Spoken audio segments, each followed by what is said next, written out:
They walked in to clear the air, but what they really walked into was a room full of hierarchy, hidden power plays, and one emotionally loaded realization.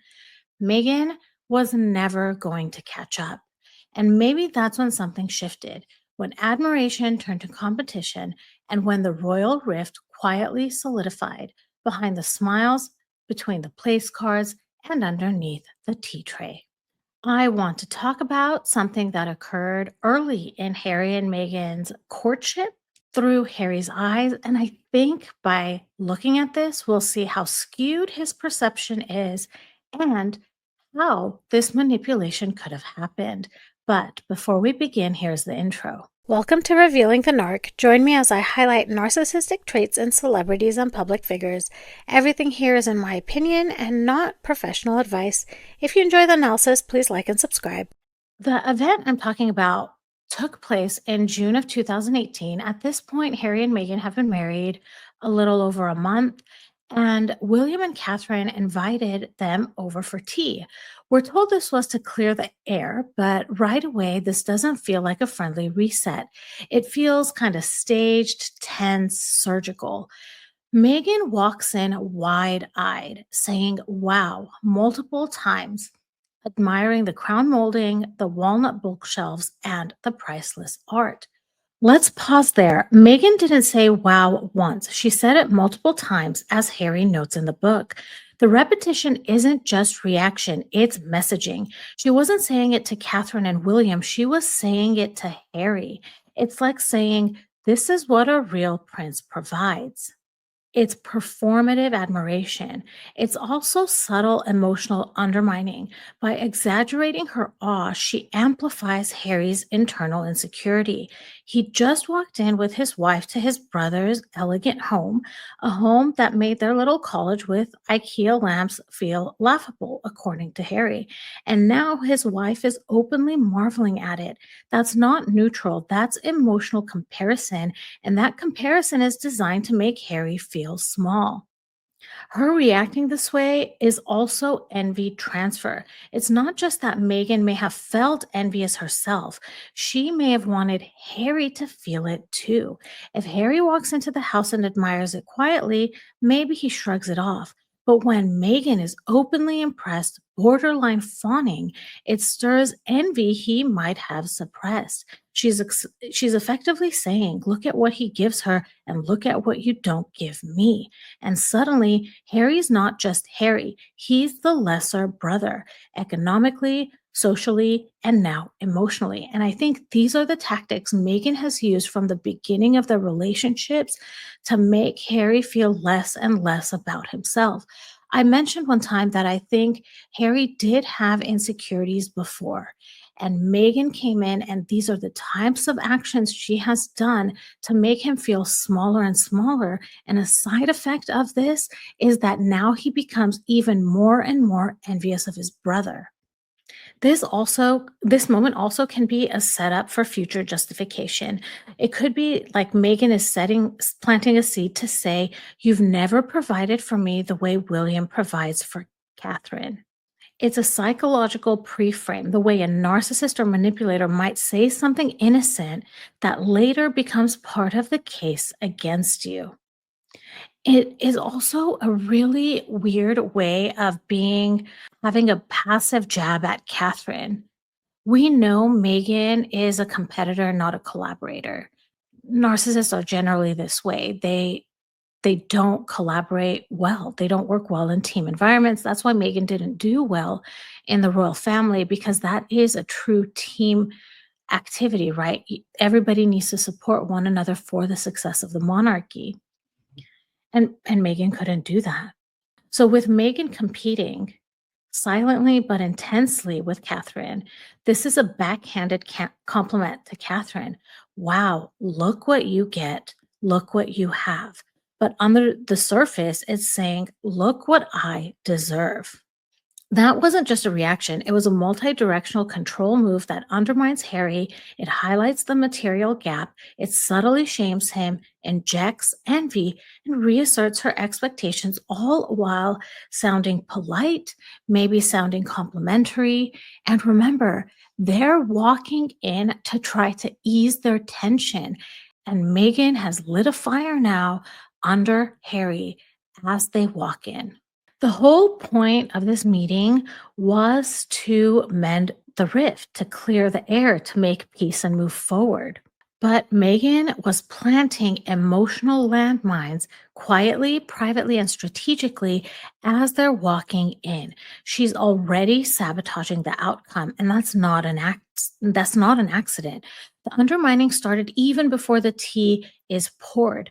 By saying that, wow, she's drawing Harry's attention to what they don't have. She's stirring comparison between him and William, and she's quietly shaming him, priming him to feel defensive, small, and resentful. So when they sit down to clear the air, Harry is no longer emotionally open. He's already hurt and guarded. She's laid the groundwork for failure before the conversation even begins. Why would she do that on purpose? I think a lot of you know the answer to this. Because if the rift is healed, if the brothers get close again, if Megan is no longer Harry's only emotional safe space, she loses control.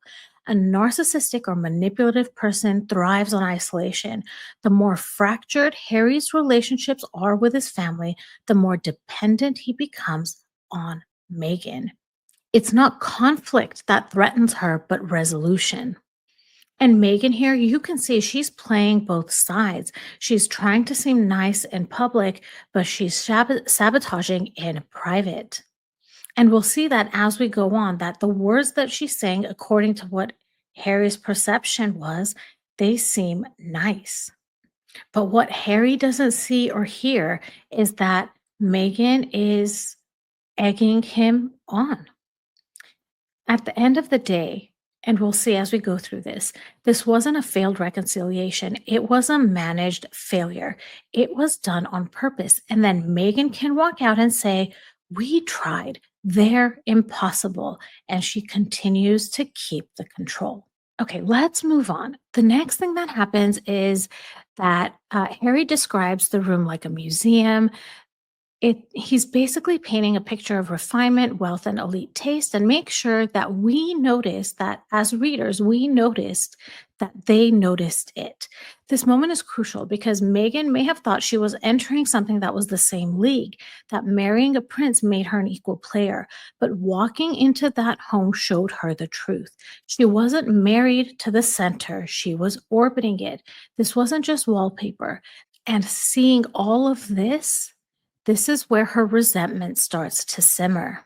The passage goes on to say that they sit down, they eat tea and biscuits, polite questions are asked. How are the kids? How was the honeymoon?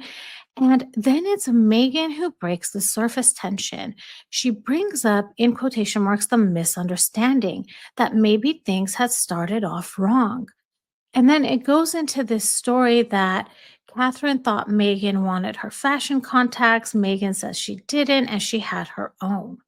So I think it's interesting that Megan is the one to bring it up, and how it's fitting that the very first thing that would be discussed, that would be an issue between them, is something that's fashion related and, in my opinion, so surface level. The way it's described in the book, it seems that Megan is the one that interprets that this interaction that happened with the fashion contact was a misunderstanding that turned into something big. And why would she think that? I think it's a power flex on Megan's part. I don't think it was a misunderstanding about clothes. It's about territory and access. Megan didn't want to have anything to do with Catherine's contacts. I had my own.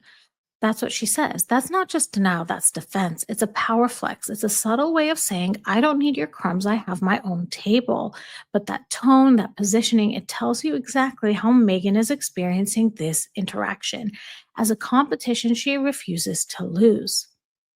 If I were to put myself in that situation and I had an interaction with someone and I was like, hey, I can give you the contact information for so and so, and the person says, no, that's okay, I don't need it, I would move on from that conversation. I wouldn't remember it. But if the other person were to be envious and had bad intentions, I think they would remember it because maybe they would be insulted that I was offering. Maybe their ego would be bruised because in their head, they thought I didn't think they were capable of finding contacts. So, in my opinion, I think this is probably why this situation came up first, why Megan brought this up first. The next thing we hear has to do about Easter presents. Harry says William and Catherine were apparently upset that they hadn't received Easter presents. Harry acts bewildered. Was that a thing? He says he and William had never exchanged them before, and still they apologized, meaning Meghan and Harry apologized. Again, this circumstance, this situation sounds really weird. Why would William be upset about something that William and Harry had never done before? It doesn't make any sense. So, why would Harry include this? Regardless of the situation and what happened, let's talk about Harry's mind frame when he put this in spare. This wasn't about chocolate bunnies. In Harry's mind, he's including this because it's about etiquette, status, and Meghan's failure to meet an unspoken royal expectation. And that's important. Harry's highlighting that Meghan didn't know about it, it was an unspoken thing, and she was judged about it for not meeting expectations. In this passage, William and Catherine are reminding them, you're not doing it right. I started thinking to myself, how would this situation end up in the book? What could have led to William and Catherine maybe making a statement that had to do with Easter gifts? And what may have happened is that Meghan picked up on a comment, subtle, offhand, probably innocent, and interpreted it as a passive aggressive jab. Because when someone already feels insecure or excluded, it doesn't take a whole lot to make them feel slighted. And in emotionally loaded relationships like these, perception often becomes reality. So I started thinking about what could have been some statements or situations that could have happened that could cause Meghan to foster this resentment or feel slighted by it. The first one could be that a statement was made, oh, the kids love their Easter baskets this year. Charlotte was asking if she'd get something from Auntie Megan. The innocent meaning behind this is just to share a family moment and how Megan might hear it. They were expecting us to bring gifts, and now they think we're rude or inconsiderate. A second situation that could have led to this, someone could have said, Paul always makes Easter so special. He really goes all out with the gifts. It's a nostalgic comment about Charles, but Meghan might hear it as, we didn't do that, and now we look bad or cheap. A third comment could be, oh, did you not do Easter growing up in the same way? And this could be just genuine curiosity about cultural differences, and Megan might hear it as they're implying I'm not classy enough or didn't grow up with the proper traditions. Another could be someone said George got chocolate from everyone, even Aunt Zara. It's just the telling of a story, but Megan might hear it as everyone else remembered gifts except us. We look bad. This is going to be held against us. These are examples of projection and narrative building. And I'm bringing this up because the entire story, it just doesn't make sense. So I'm trying to make sense of something. And when Harry's perception is so skewed and we know Meghan is behind the writing of this book, it's like we have to read through the lines. And I recognize reading through the lines involves making assumptions, and, that's the best tool we do have because we weren't there and we can't ask Catherine and William, and they have not publicly said anything about this Easter present issue. And of course, this is similar to things that you may have experienced with people that are these cluster B personalities, that you may have said something and it is completely misconstrued. They think it's an insult. They think it's this huge relationship breaker, and all you did was make a comment. So why does this happen?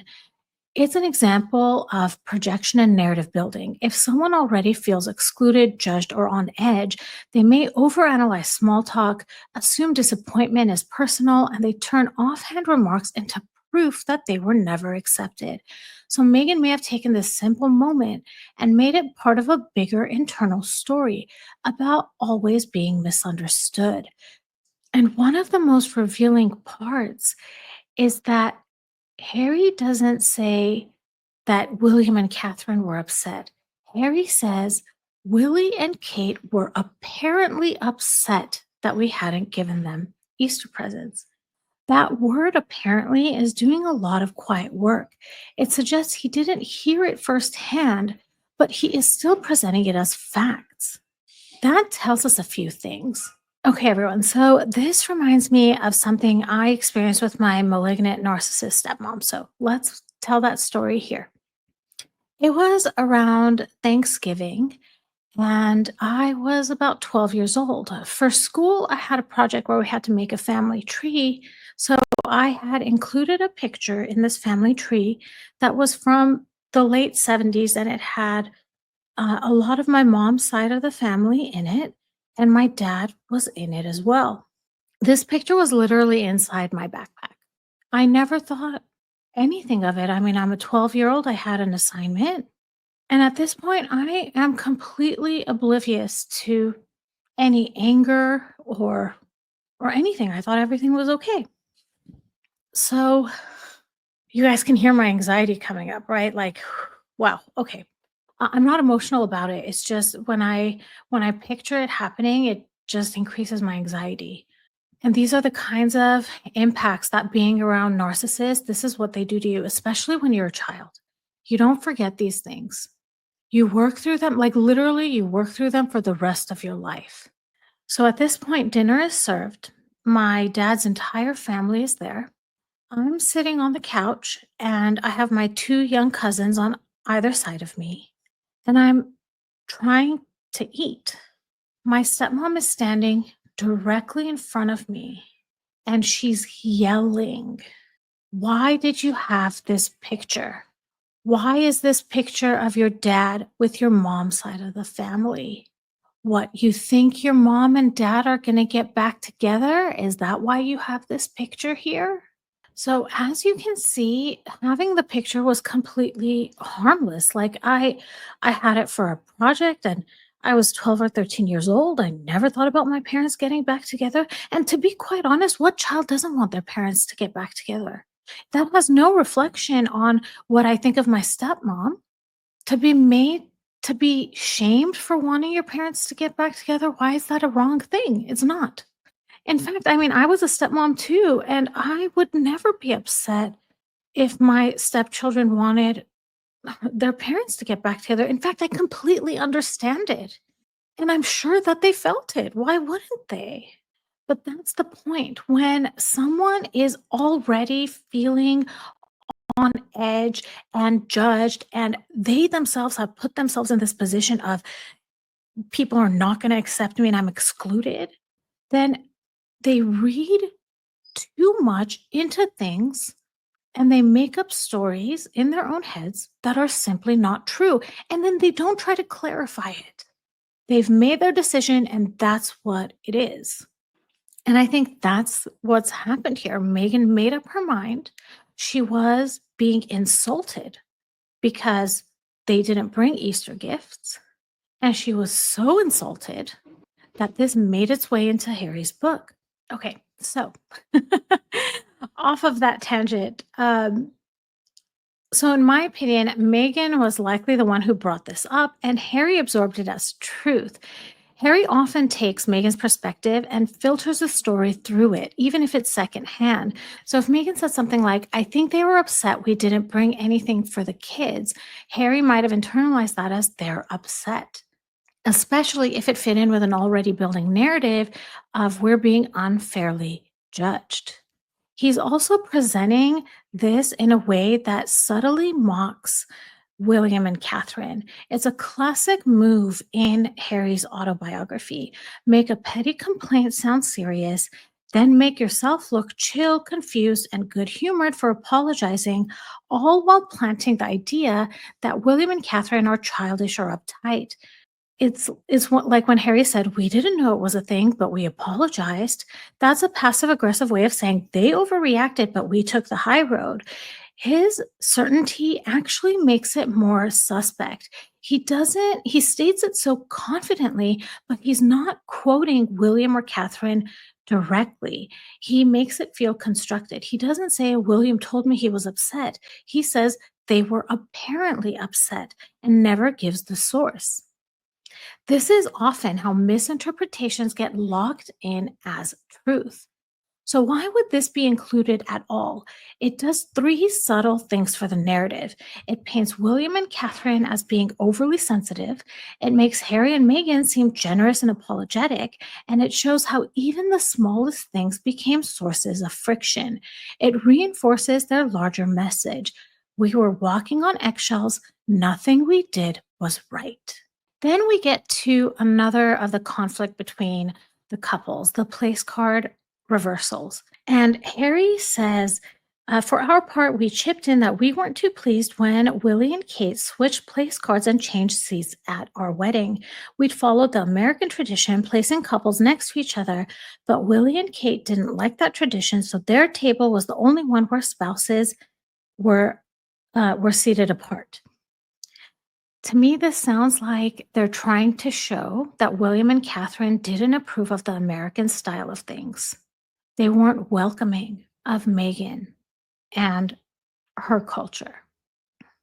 And in the book, William and Catherine allegedly insisted it wasn't them and it was someone else. And again, it says the entire table changed that arrangement. So it wasn't just William and Catherine, it was everyone at that table changed the seating. So again, this doesn't make sense, but you can see that Harry is trying to show that William and Catherine refused accountability and threw it back in their faces. Because Harry later says that William and Catherine told them, "Well, you've done the same at Pippa's wedding." And then Harry responds, "We hadn't." And then we get to the hormone comment. Harry describes Catherine as sitting so, like gripping the leather of the seat so tightly, her fingers were white. And Catherine tells Meghan, "You owe me an apology." Meghan asks, For what? Catherine says, "You hurt my feelings, Meghan." Meghan says, "When? Please tell me." Catherine says, "I told you I couldn't remember something, and you said it was my hormones."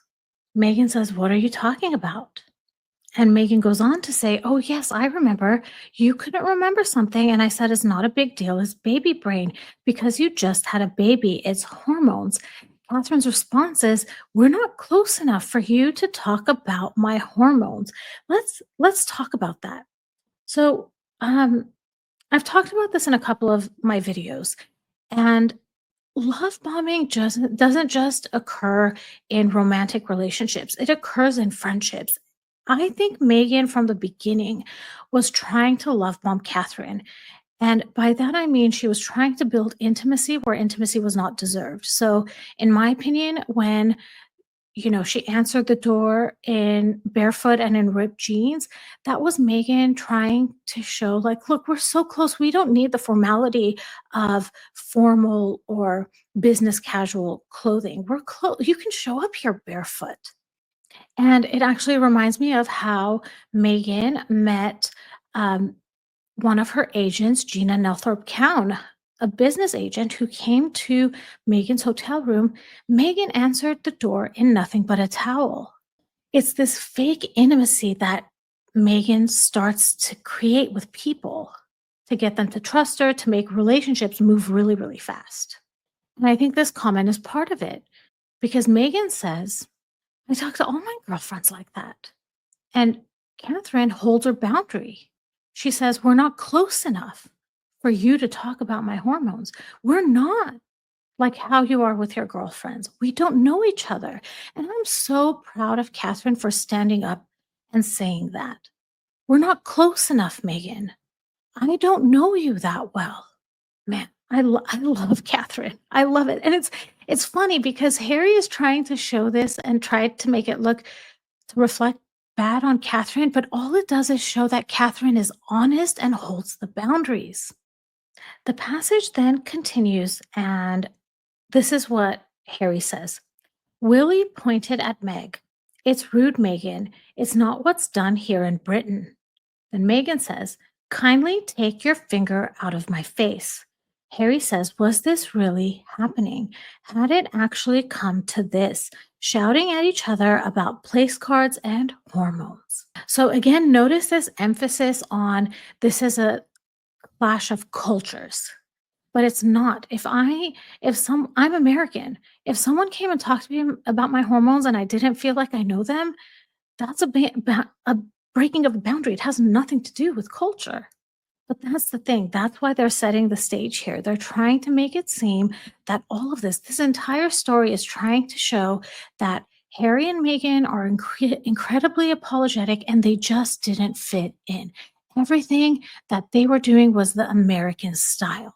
And then as they're getting ready to leave, Harry says in the book that they hugged, kind of. What does that mean, they kind of hugged? To me, that means they faked it. It was performative because the real problem wasn't resolved. Megan apologized, but was it a genuine apology? Did they actually build on their relationship and try to understand and listen to one another? I don't think so. And I think it's because, like I said earlier in this video, Megan wants conflict. She didn't want for these relationships to be rebuilt. And actually, it's worse now.